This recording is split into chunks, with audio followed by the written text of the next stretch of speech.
Education का rate आज क्या है? कोई नहीं क्या चलना चाहता है कि सबसे बड़ा प्रॉब्लम क्या इकोनॉमी का, कि हमारा इकोनॉमी जो आज 90 रुपए के पार चला गया डॉलर के बराबर, कैसे उसके पहला बात तो जान लीजिए, कोई हवाई भाषण कितना भी ले, फिलहाल 100 सालों में भारत का इकोनॉमी $1 1 रुपये नहीं होगा फिलहाल 100 सालों में, क्योंकि हम एक पढ़े लिखे विधायक हैं। बाकी अनपढ़ लोग आगे कह देगा कि अबड़ी हमारी सरकार बनाइए, हम भर के बराबर कर देगा, फिलहाल नहीं होगा, आने वाले 100 साल चले देंगे। हाँ, क्या हो सकता है कि हमारा डॉलर आज 90 में है, कल 85 आएगा, कल 60 आएगा, कल 50 आएगा, कल 40 आएगा, वो करीब आ सकता है डॉलर के। जो अभी अंतर हो गया 90 के पार चला गया है, वो घट के 60 65 में आ सकता है, 50 में आ सकता है, फिलहाल बराबर तो नहीं होगा। तो उस पर कोई बात ही नहीं करना चाहता है, और उसको आइडिया ही नहीं कैसे लाएंगे। हम तो चैलेंज देते हैं आप धनबाद के जितने भी विशेषकर केंद्र वाले नेता है, सांसद, कोई राज्य वालों को भी, केंद्र के जितने नेता, खाली एक लाइन पूछिए कि अभी देश की सबसे बड़ी प्रॉब्लम है इकोनॉमी। अगर इनके पास इकोनॉमी है, कोई लड़ा झगड़ा किसी के पास नहीं होगा, अच्छा नौकरी चाकरी है, तो इनको सिर्फ इतना बोलिए डॉलर और रुपया को इक्वल कैसे लाएंगे। पसीना नहीं कर लिया तो बेकार, उस पर कोई बात ही नहीं करना चाहता है। तो इसलिए मेरे साथियों, मेरे भाइयों, मेरे नौजवानों, आज देश की समस्या हम सब की समस्या है, उसका समाधान तो वहां हमें चेंजिंग लाना होगा, उस सोच में हमें चेंजिंग लाना होगा। चलिए ज्यादा समय नहीं लेंगे, अब तुम इतना ही कहेंगे, क्योंकि ये क्रिकेट का मैदान है, बड़ा अच्छा आपने खेला। जो टीम जीत गई उनको हमारी ओर से खूब बधाई, और जो हार गई उनको अगले टूर्नामेंट के लिए आप अगले टूर्नामेंट की तैयारी करें। कहावत है ना कि मैदान में हारा हुआ जीत सकता है, मन से हारा हुआ नहीं जीत सकता है। मन को मत हारिएगा, मन से मत हारिएगा। तो भाई खेल एक भाईचारा है, खेल से भाईचारा बनता है, इसको बना के रखें। खेल से ज्यादा भाईचारा कहीं नहीं होता है, क्योंकि हम आज भी, अभी भले हम 75 साल हो गए लोकतांत्रिक व्यवस्था के, लेकिन अभी भी हम लोग बेटी रोटी का रिश्ता समाजे में करते हैं। गलत बोल रहे हैं क्या? गलत बोल रहे हैं? ये लगता है ठीक गलत बोल रहे हो। आज हम 75 साल आगे आ चुके हैं आजादी के लोकतांत्रिक व्यवस्था के, लेकिन आज भी हमारे 10% लोग होगा जो ठीक है ओपन हो गया है, लेकिन आज भी हमारे मैक्सिमम जो सोच है कि भाई बेटी और रोटी का रिश्ता समाज में होगा। तो सबसे खूबसूरत खेल का मैदान है कि नहीं बताइए? क्या आप एक बात में बैठे हैं? एक बात में साथ में कभी नहीं बैठेंगे भाई, एक बात में अगर तो जात के साथ बैठा है। आप कहीं चले जाइए, आप किसी के घर में चले जाइए, फौज में जाइए, बिहार में जाइए, या किसी पार्टी में जाइए, एक बात में हमेशा जात के साथ बैठा है, लेकिन खेल का मैदान होता है जो सबके साथ बैठता है। इससे खूबसूरत नहीं मिलेगा। इसको बना के रखिए, इसको बचा के रखिए, ठीक है? इसको बनाइए और इसको बचाइए। और अंत में इतना ही कहेंगे, खेल आपको बहुत कुछ सिखाता है, लड़ने, विकट हर परिस्थिति में लड़ने सिखाता है। अभी देखिए जो फकीर डी वाले थे, 6 ओवर तक लगी मैच हार गए हैं, 6 ओवर तक इनको लगा मैच हार गए हैं, लेकिन बताइए आखिरी ओवर में जाके मैच जीतते क्या? 12-15 रन था, तो 12 बॉल में इतना चौका छक्का देले है, तो 12 बॉल में 15 रन बचा लिया। तो वही खेल है। खेल आपको कभी नहीं हारने का जज्बा सिखाता, कभी नहीं आप हारेंगे। खेल के मैदान में अगर आप पार्टिसिपेट करते हैं तो वहां आपको सबक मिलेगा, एक सीख मिलेगा कि कभी हारने वाला आपको जज्बा नहीं आपके अंदर आएगा।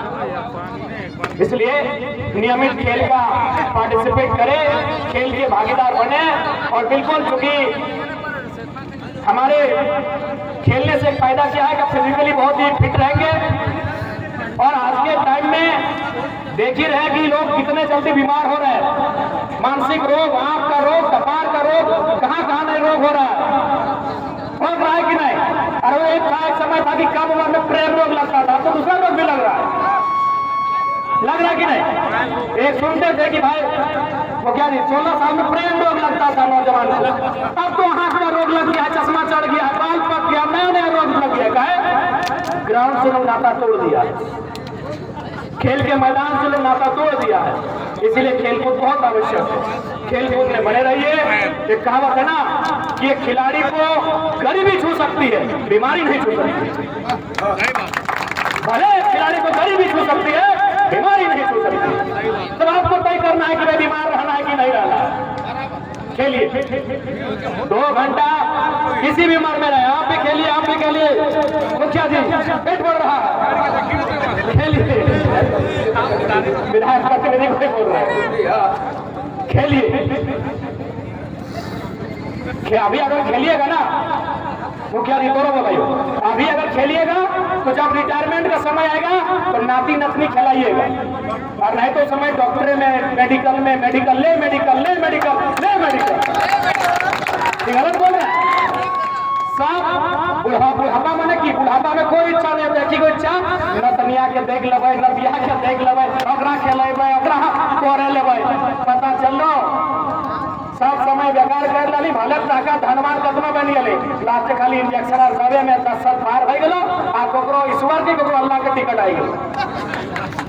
तो इसलिए खेल को नियमित, खेल हर एक स्तर से लीजिए। खेल स्वास्थ्य के रूप में लीजिए, जो नौकरी चाकरी करते हैं वो उसको स्वास्थ्य के रूप में लीजिए, जो नौजवान है उसको रोजगार के रूप में लीजिए कि हम खेलेंगे, आने वाला दिन राज्य में खेलेंगे, बढ़िया से हम करियर बनाएंगे। खेल को हर स्तर से लीजिए, कोई फिटनेस के रूप में लीजिए, कोई रोजगार के रूप में लीजिए, कोई मनोरंजन के रूप में लीजिए, कोई एक कनेक्शन के रूप में लीजिए, कोई एक रिश्ता नाता जोड़ने के रूप में लीजिए। खेल को किसी न किसी स्तर में अपने जीवन में रखिए, ये आपको आप कहेंगे। और हो सकता है झारखंड में बहुत जल्द, बहुत दिनों से पुलिस की बहाली नहीं आई है, हम लोग तो सदन में बार बार उठाते हैं, फिर उठाएंगे कि भाई बहाली वहाली निकालिए। और यदि बहाली आएगा तो सबसे पहले किसका होगा? खेलने वाले का, दौड़ने वाले का। आज से आपके इधर भी निरसा तरफ कोलियरी है ना भाई, हमरा भी उधर मामा घर में कोलियरी। वो कहावत था कि गाँव की दर 2 चीजें टाका कमाइबे जी, गाँव की दर 2 चीजें टाका कमाइबे, एगो टड़िया दौड़ के ना तो मटिया कोड़ के। कहे अगर मानने के लिए मालूम हो, मटिया कोड़ के का मतलब है कि आज से 70-80 का टाइम था, जो लोग मिट्टी काटने गए थे उस समय जो कलकत्ता से अधिकारी लोग आया कोलियरी में बाबू बन के, मैनेजर, सुपरवाइजर, जनरल मैनेजर, तो उन लोग जाके देखा कि भाई बढ़िया झोड़ा फोड़ रहा है, चलो इसको कोयला फोड़ाते हैं। और उस समय 70 से 80 के बीच में हजारों आदमी जो मिट्टी काटता था उसको बीसीसीएल में नौकरी मिला था, सीसीएल में नौकरी मिला था। इसीलिए कहावत था कि मटिया कोड़ के। तोड़ के मतलब है आप अपने गांव में चले जाइए 30 साल पहले, अगर गांव में सबसे पहले कोई नौकरी लिया हुआ झारखंडी आदमी, कोई झारखंडी अगर नौकरी लिया हुआ, आपका दादा, आपका परदादा, तो हवलदार, जमादार, चपरासी पुलिस में लिया। इसलिए तो अभी भी दौड़िए, अभी भी दौड़ने से फायदा है, अभी भी दौड़ने से कोई घाटा नहीं है, अभी भी खेलने से कोई घाटा नहीं है। और अंत में एक लाइन यही कहेंगे, जीवन बार बार नहीं मिलता है, आप किसी एक फील्ड को चुनो और उसका एक्सपर्ट बनो। यदि आपको दौड़ने में मन लगता है, आप रोज 4 से 5 घंटा दौड़िए, लेकिन शर्त है इस पूरे डिस्ट्रिक्ट में आपके जैसा दौड़ने वाला कोई ना हो। यदि आपको तैरने का मन करता है, आप रोज 4 से 5-6 घंटा तैरिए, लेकिन शर्त है इस जिले में, इस राज्य में आपसे बेहतर तैरने वाला कोई ना हो। क्योंकि दुनिया में सबसे ज्यादा गोल्ड मेडल किसने दिलाया मालूम है? माइकल फेल्प्स, जो तैरने वाले। हर एक जगह कैरियर है, हर एक जगह जिंदगी है, बशर्ते ये है कि आप उस जिंदगी को जी कैसे रहे। आपको मन कर रहा है दौड़िए, पहाड़ चढ़िए, आपको मन करता है पत्थर फेंकिए ना भाई, पत्थर फेंकने का भी खेल होता है, रोज 4 घंटा पत्थर फेंकिए, लेकिन शर्त है आप उस फील्ड के मास्टर हो। लाठी फेंकने का मन कर रहा है, लाठी फेंकिए भाला जैसा। जिस काम में आपको मन लगता है उसको शिद्दत से करिए, उसी काम में आपका करियर बनेगा। और एक बात, सपने सबके होते हैं, सपना देखना चाहिए। सपने हर एक किसी के होते हैं, सपना देखना चाहिए। अरे सबसे बड़ा उदाहरण तो जरा मत खड़ा है, विधायक बना है राज्य का। अगर बड़े सपने पूरे नहीं तो जरा मातो कौन था भाई? वो कोई जरा मातो, पूरा दिल्ली का न्यूज में यही पूछा था, कोई जरा मातो 29 ईयर्स ओल्ड, कौन है 29 साल का लड़का भाई? कौन जरा मातो? आपके विधायक ठीक है, उनका सम्मान करते हैं, लेकिन वो क्यों है? उनके पिताजी है इसलिए। बागमारा के विधायक क्यों है? उनके भाई सांसद इसलिए। आप आसपास जहां चले जाइएगा, बगल में जामताड़ा है, वहां मंत्री जी क्यों हैं? उनके पिताजी थे। आप कहीं चले जाइएगा, निरसा है, वहां भी चले जाइए, क्यों? उनके पिताजी थे। जरा मातो बिना किसी बैकग्राउंड के यहां तक आया है, यानी सपने पूरे होते हैं। जरा मातो मिट्टी के घर से यहाँ तक आया है। जयराम महतो विधवा पेंशन, वृद्धा पेंशन और विकलांग पेंशन से यहाँ तक आया है। वृद्धा पेंशन हमारी माँ को मिलता है, विकलांग पेंशन मेरे चाचा को मिलता है, और सॉरी वृद्धा पेंशन हमारी दादी को, विधवा पेंशन माँ को, और विकलांग पेंशन हमारा चाचा को मिलता है। उस परिवार से जयराम महतो यहाँ तक आया है। सपने पूरे होते हैं, लेकिन शर्त है जब सपने पूरे होने का समय आएगा उस समय आप कितना तैयार हैं, आपकी तैयारी उस दिन क्या है। सब किसी को मौका मिलेगा, हर एक व्यक्ति को चैंपियन बनने का मौका मिलेगा। शर्त है कि उस दिन आप कितने तैयार हैं। नहीं तो जयराम महतो यहाँ तक नहीं आता। क्यों आता? सवाल ही नहीं है, सवाल ही नहीं है। 4-5 हजार रुपए महीना में भी पेंशन आता था, कोई नौकरी चाकरी नहीं, कुछ नहीं। जब वो 2 साल का था, पिताजी और दादाजी एक ही साल मर गए, दुनिया छोड़ के चले गए। एक वो चाचा है, सगा चाचा, दोनों आंख नहीं है बचपन से, 100% विकलांग है। उस परिवार से जयराम महतो यहाँ तक आया है मेरे साथियों। इसलिए सपने देखिए, सपने पूरे होते हैं। आपको सपने देखने का पूरा हक है, लेकिन उसके लिए आपको तैयारी करनी होगी, उसके लिए आपको पागल होना पड़ेगा। आज विधायक के लेकिन आप देखिए कहाँ है अभी? सिंदरी में। 2 घंटा पहले कहाँ थे? बोकारो विधानसभा में थे। सुबह कहाँ थे? डुमरी में थे। उससे पहले कहाँ थे? टुंडी में थे। विधायक लेकिन पूरा दुनिया घूम रहे अभी, जहाँ समस्या है खड़ा हो जाता। तैयारी कीजिए, हर किसी को मौका मिलेगा। और एक बात, टैलेंट और ड्रीम दोनों अलग अलग चीजें हैं।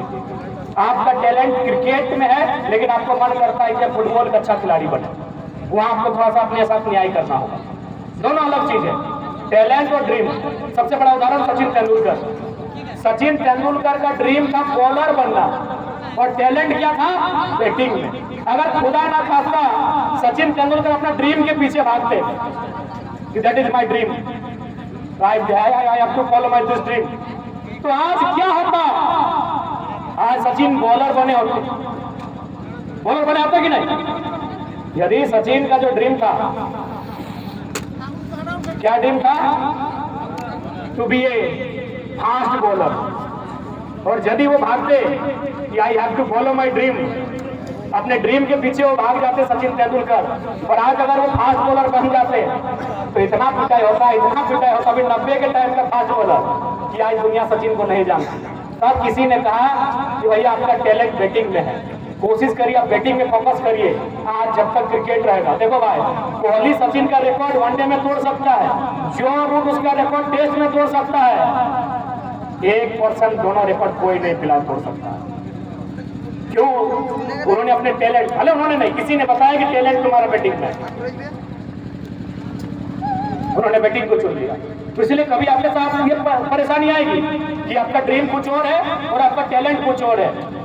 ऐसा नहीं कि भाई आपकी ड्रीम अगर कुछ और तो पूरा है, उसके लिए बहुत ज्यादा मेहनत करना होगा, बहुत ज्यादा से ज्यादा। लेकिन कुछ चीज है जहाँ आपका टैलेंट है, जहाँ आप थोड़ा सा पुशअप करेंगे तो काम निकल जाएगा। बोलिए साहब बेटा, इसलिए आपको अपने जीवन का चयन करना है, ये हमारी शुभकामनाएं। चलिए समय नहीं लेंगे, पुनः आज के इस कार्यक्रम में जितने भी हमारे साथी, जितने भी भाई बंधु, आयोजन कमेटी, मीडिया के बंधुओं, थाना की पूरी टीम, और जितने भी जिनका भी सहयोग इस खेल के आयोजन में रहा, मैं उन सबों को बधाई देता हूं, उनको शुभकामनाएं देता हूं, उनको मैं धन्यवाद देता हूं। और विशेषकर आयोजन समिति इकलाता के नेतृत्व में जो आयोजन समिति जिन्होंने हमें इस कार्यक्रम के लिए यहाँ बुलाया, मैं आपका मास्टर इकबाल जी, आबुलदार, अख्तरदार, शफीकदार, मुखिया साहब कहिए, मुखिया साहब की नाम ले, अरे नया आदमी नाम ले ताकि भविष्य में 10 साल बाद मुखिया बन जाते, क्या जाना होगा बना लिया।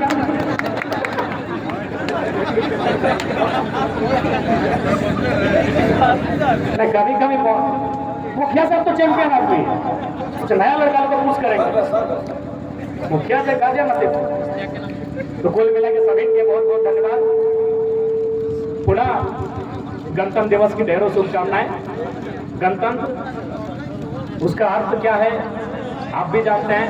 डॉक्टर भीमराव अंबेडकर के नेतृत्व में जो संविधान का निर्माण हुआ, उसकी गरिमा हम सब बचा के रखें। सभी को जोहार, आदाब, सलाम। ओवर ब्रिज की तैयारी करना और बाकी पुनः जोहार, जय हिंद, जय भारत।